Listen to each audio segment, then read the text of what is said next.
Now, look, whether you're a tennis fan or not, the decision by the Japanese tennis sensation, and she is that, with a magnificent all-court game, Naomi Osaka, to withdraw from the French Tennis Championships ought to be a wake-up moment for the world. She has said that she'd suffered long bouts of depression since 2018.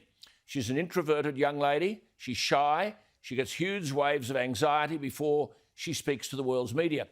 It's also clear that she's been indoctrinated into all these so-called fashionable protest causes, including Black Lives Matter, climate change and the rest of it. Naomi Osaka is rich, a status not enjoyed by an increasing number of young people facing the same mental anguish. We have learnt that vulnerable students have fallen through the cracks over coronavirus. We've been told that schools don't have a proper review process to prevent a frightening term, suicide clusters. Young people are constantly comparing themselves to others on social media and suffering mental health problems as a result. Now another lockdown in Victoria, orchestrated by an ignorant and uncaring government who've ignored the statistics that teenage suicides surged during last year's lockdowns. Mental health experts, ignored by government, have warned of the devastating effect that lockdowns have had on young people. Those experts are ignored. How has this crisis accelerated to this point? Well, I'll give you two blunt answers. The first is an appalling absence of political leadership. I'll come to that in a moment. But young people are being confronted by uninformed, disinformed, illiterate, and often innumerate protest leaders urging young people to march for causes they don't understand, based on arguments that can't be proven, and trading on fear, which is destructive. I've argued for some time about the crisis in Western political leadership. Why have leaders in the Western world given international exposure to the uninformed and disinformed utterances of Greta Thunberg? She's now 18. She calls herself an environmental activist. She started at 15 raving, and that's the appropriate word, about climate change mitigation. She's never been challenged on the rubbish she utters. But the publicity she gets leads young people to believe her. And paroxysms of fear and hopelessness overwhelm these young people because no political leader stands their ground to dismantle this emotional, ill-informed rubbish. Now, listen to this. At the United Nations Climate Action Summit in New York in 2019. Now, 2019 is significant. 2 years ago, and this dishonest, alarmist rubbish is now seeing its manifestation in massive emotional and psychological instability in our young people. Just watch this teenager talking to big-time political and business leaders. It's a farce, a sickening farce. She goes on, "How dare you? You have stolen my dreams and my childhood with your empty words. People are suffering, people are dying, entire ecosystems are collapsing. We're at the beginning of a mass extinction. The fairy tale of eternal economic growth. The young people are starting to understand your betrayal. It's disgraceful enough that this stuff is given international recognition, but she's a celebrity, a 16-year-old, for God's sake.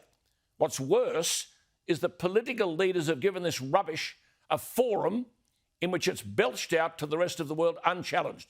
Listen to this girl at the United Nations Climate Action Summit in 2019 and wonder why 16-year-olds wouldn't feel their life wasn't worth living. Here she is. This is all wrong. I shouldn't be up here. I should be back in school on the other side of the ocean. Yet you all come to us young people for hope. How dare you?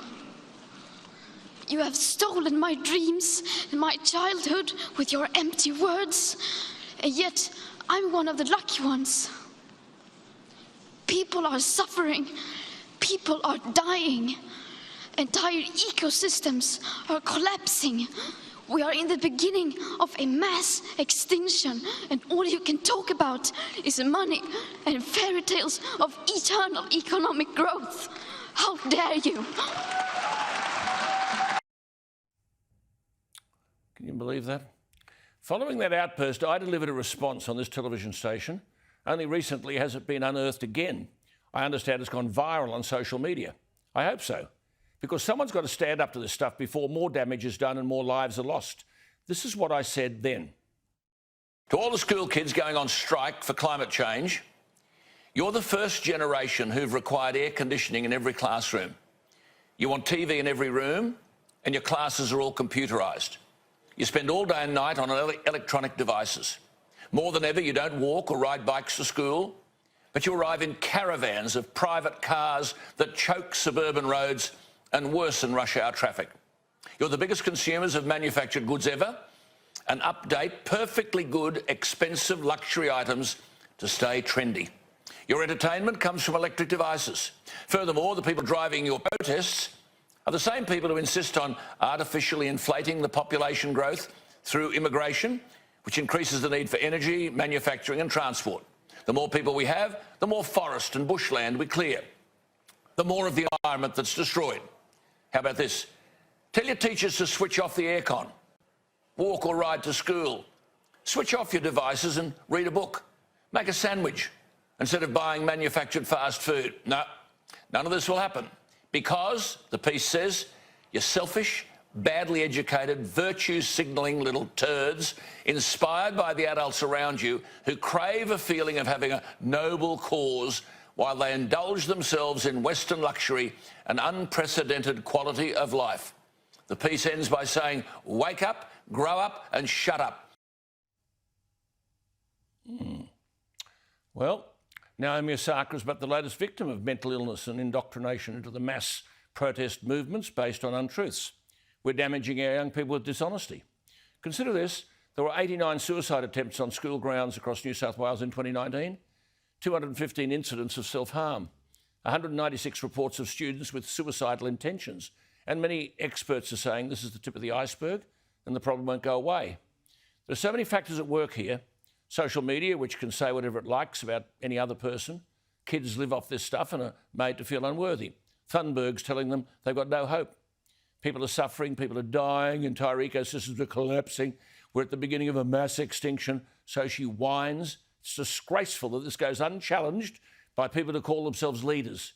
Young people are privately terrified and wonder where they belong. The system's broken and badly broken. And only by admitting that can we seek solutions. Stop preaching alarmism and teach our children that if our young people looked at the facts rather than the propaganda that they've fed, they'd learn that a child born today will have more opportunities and enjoy a safer future than at any time in human history. That child in the classroom will be blessed with a longer life expectancy than at any time in history. That child in the classroom is entering a world where poverty, health and freedom are at an infinitely better level than at any time in human history. That child will find the availability of food better than at any time in human history. Will be safer from extreme weather than ever before in human history. Last year, deaths from extreme weather were the lowest ever recorded. That child will enter a world where he or she will enjoy more leisure time than at any time in human history. And a greater slice of their life is available to enjoy things like music and the arts due to improved nutrition and living standards. That child in the classroom is unlikely to ever take up arms in defence of a nation, never have to climb into a trench or out of one, never have to storm a beach under machine gun fire. Surely it's time to give these children a diet of positivity and hope rather than alarmism and despair. Banish the Greta Thunbergs. The adults of today are the fearmongers. Our children are the victims. Naomi Osaka is the latest high-profile victim. But our children are taught Greta Thunberg in the classroom. She's not saving anything, let alone the planet, but she and those who condone her alarmist nonsense are tragically destroying young people.